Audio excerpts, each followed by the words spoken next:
ဟုတ်ကဲ့ကျွန်တော်ဒီနေ့ constructing a box ဆိုတဲ့ application တစ်ခုကျွန်တော်ပြောပြမှာဖြစ်ပါတယ်ဒါ constructing a box ပါကျွန်တော်ထပ်ပြီးတော့ဝိုင်းလိုက်ပါမယ်ဒီကောင်ကတော့အရန် common ဖြစ်တဲ့ application တစ်ခုပါ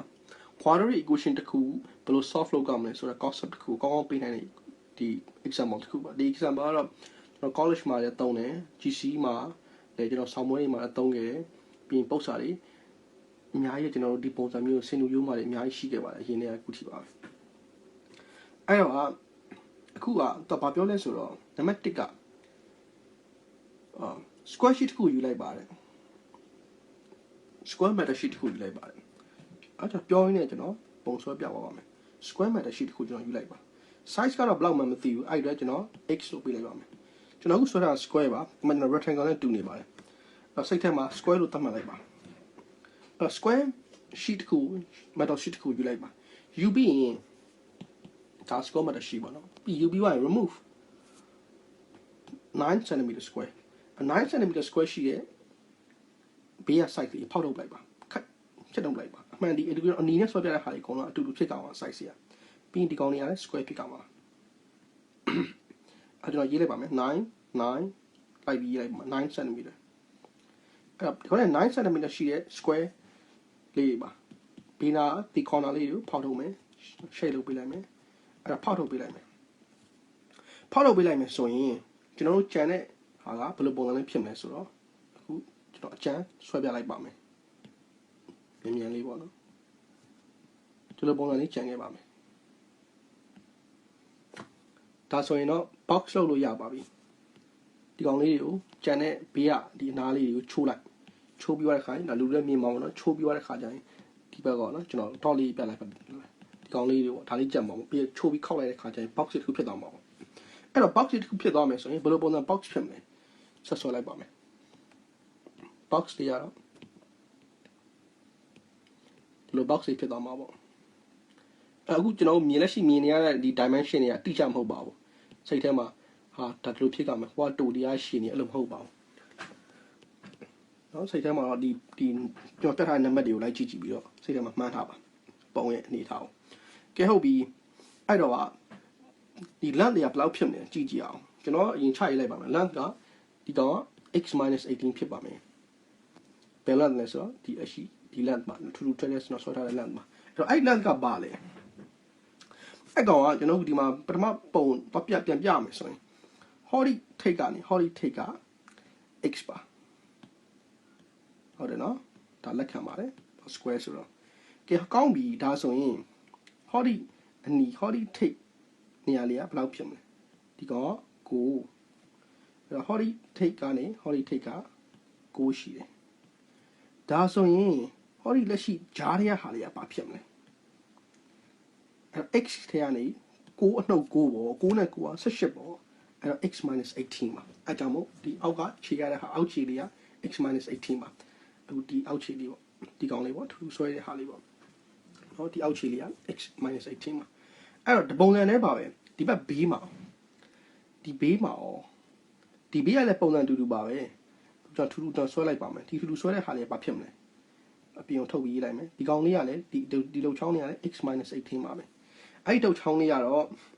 ဘယ်မှာလဲဆိုတော့မြေကြီးမှာကြာနေရဆိုတော့ဒီဘက်ကတုတ်ချောင်းသေးသေးလေးပါပဲအဲ့ကောင် x - 18ဟောတော့တုံနေရဆိုမဲ့ဒီဘက်ကဟောရှင်းနေတူတူပါပဲဒါဘေးကနေစောင်းပြီးဘေးရောက်သွားလို့ပေါ့နော်ရှိတဲ့တည်းကကျဲအဲ့ကြောင့်မို့တိုးတဲ့ပုံစံဖြစ်သွားတာပေါ့အဲ့တော့အခုကကျွန်တော်ပြထားဒီဓာလေးပေါ့နော်အဲ့ဒါလေးကခုနကကျွန်တော်ရေးလိုက်တဲ့ဟာလေးပေါ့ကြည့်အဲ့တော့အပေါ် height ကရောအပေါ်ခောက်လိုက်တဲ့ခါကျရင်အပေါ်ခောက်လိုက်တဲ့ခါကျရင်ဘာရမလဲအပေါ်ဆွဲပြီးခောက်လိုက်တဲ့ခါကျရင်တော့9ပါဒီကောင်က9ဖြစ်ပါတယ်ဘာဖြစ်လဲဆိုတော့ကျွန်တော်တို့မ shade ဘာမှ shade ဖြစ်လိုက်မှာနော် shade လောက်လိုက်ရင်ဒီကောင်လေးပေါ့နော်ဘေးကဒီနှစ်ခုပေါ့တော့လေးကျွန်တော်ဆွဲလိုက်မယ်ဆွဲပြီးတော့ဒီကောင်ကိုချိုးပြီးခောက်လိုက်တဲ့ခါကျရင်အဲ့9ဆိုတဲ့အရှည်ရှိတဲ့ဟာလေးအပေါ်ရောက်သွားပါလိမ့်မယ်အပေါ်တဲ့လေးပေါ့နော် height လေးဖြစ်သွားပါအဲ့ကြောင့်မလို့9ပါဒါပြင်မှာကိုယ့်ဘာကိုကတုပြားတစ်ခုယူပြီးတော့ညှက်ပြီးတော့အဲ့လိုခောက်ကြည့်နေရပါတယ်အဲ့လိုတွေ့ပါလိမ့်မယ်ဒါကျွန်တော်တို့ဒီတိုင်းပြပြတာဖြစ်ပါတယ်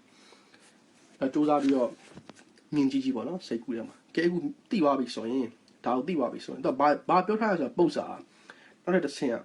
ကောင်းပြီတဲ့ဒါဆိုရင်လည်း box ဖြစ်သွားပြီဆိုရင်ဒီ ဒီ box ရဲ့ volume ဦးလက်ရှိမြင်တဲ့ဒီ box ပေါ့နော်ဒီ box ပေါ့ဒီ box ရဲ့ volume က144 cubic centimeter ရှိမယ်ပြောရမယ်ဆိုရင် volume ပေါ့နော် volume equal to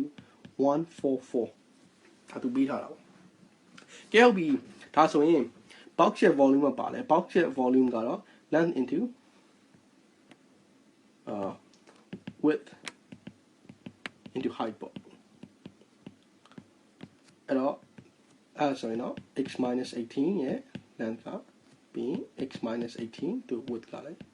ပြီး height ကတော့9အဲ့တော့ဘာရမလဲ x minus 18 square times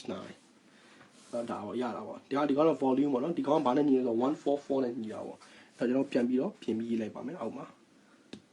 အဲ့တော့ဒီဘက်တစ်ချမ်းမှာဒီဘက်မှာလာရေးလိုက်ပါမယ်အဲ့တော့ volume က x minus 18 square 9ကိုရှေ့မှာရေးလိုက်ပါမယ်9ပြီးအကောင်144နဲ့ညီပါမယ်144နဲ့ညီရဆိုတော့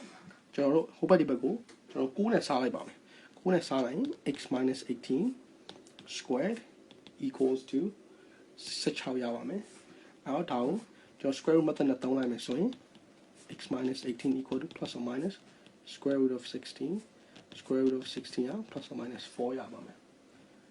အဲ့ plus or minus 4ရပြီဆိုတော့ကျွန်တော်တို့ဗာပြန်ရေးမယ်ဆိုတော့ x minus 18 equals to 4 or x minus 18 equal to minus 4အဲ့တော့ဟိုဘက်ဒီဘက်ကို16နဲ့ပေါင်းလိုက်ပါ4နဲ့16နဲ့ပေါင်းမယ်ဆိုရင်22ရပါမယ် or x equal to အနှုတ်လေးနဲ့16နဲ့ပေါင်းမယ်ဆိုရင်တော့14ရပါမယ်ဒါပေမဲ့တစ်ခုရှိထားတာကတော့ကျွန်တော်တို့အဖြေက22ဖြစ်ပါမယ်ကျွန်တော်တို့ရဲ့အဖြေက22ပဲဖြစ်ကြပါမယ် x equal to 22ရ x က14ဖြစ်လို့မရပါဘူးဒီတော့မဟုတ်ပါဘူး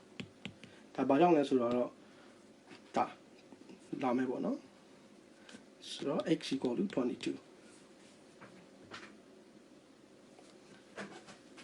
ဘာဖြစ်လို့ x equal to 22ဖြစ်ကြမယ်ဆိုတော့ကျွန်တော်တို့ထည့်ကြည့်ပါအကယ်လို့ x ဒါ14ဖြစ်မယ်ဆိုရင်ဆိုကြပါစို့ x suppose x equal to 14ပေါ့နော် if ဘာဖြစ်မလဲ14အနှုတ်18ဆိုရင်ကျွန်တော်အနှုတ်လေးမရဘူးလားအလတ်မှာအနှုတ်လေးမှမရှိတော့ဟုတ်တယ်မကျွန်တော်နောက်ဆုံးအတူဆုံးသွားရမယ်ဆိုရင်3ညပေါ့3ညဆိုရင်ဘာမှမရှိတော့ဘူးလို့ဖြစ်မှာအနှုတ်လေးဆိုတော့ဒါမှားနေတာပေါ့ဒါကြောင့်ကျွန်တော်တို့14ရဖြစ်လို့မရပါဘူးအဲ့တော့လမ်း22ပဲဖြစ်ကြပါမယ်22ဆိုမှ22အနှုတ်18အဲ့ဒါမှ greater than 0ဖြစ်ရပါမယ်အဲ့ဒါကြောင့်မလို့ဒါကတော့ concept တစ်ခုပေါ့နော်length ဆိုတဲ့ဒီကောင်ကကြီးနဲ့ညှက်လိုက်မယ်ဆိုရင်ဒီတုတ်ချောင်းလေးပေါ့တုတ်ချောင်းတစ်ချောင်းရှိရညှက်လိုက်မယ်ဆိုရင်တုတ်ချောင်းတိုးရမယ်အသေးဆုံးသွားလို့ရတာအဆက်လေးပေါ့အဲ့ဒါဆက်ပြီးတော့သွားမယ်အဆက်က0ဖြစ်ပါတော့ဒါက10 cm ဆိုရင်ဒါ 0.5 to 1/4 to 1/8တို့သွားပြီဆက်လေးဖြစ်သွားမှာအဲ့တော့ဒါ negative ဖြစ်လို့မရပါဘူး negative ဖြစ်တာမှားနေပါတယ်အဲ့ကြောင့်မို့ကျွန်တော်တို့ကဒီ box length က negative ဖြစ်လို့မရပါဘူး dimension အဲ့ကြောင့်မို့ကျွန်တော်14ကိုပယ်ပြီးတော့22ဖြစ်ပါတယ်ဟုတ်ပါပြီကျေးဇူးတင်ပါတယ်နောက် video တွေနောက် chapter တွေမှာဆက်ပြီးတော့ကြည့်ရှုပေးပါဦး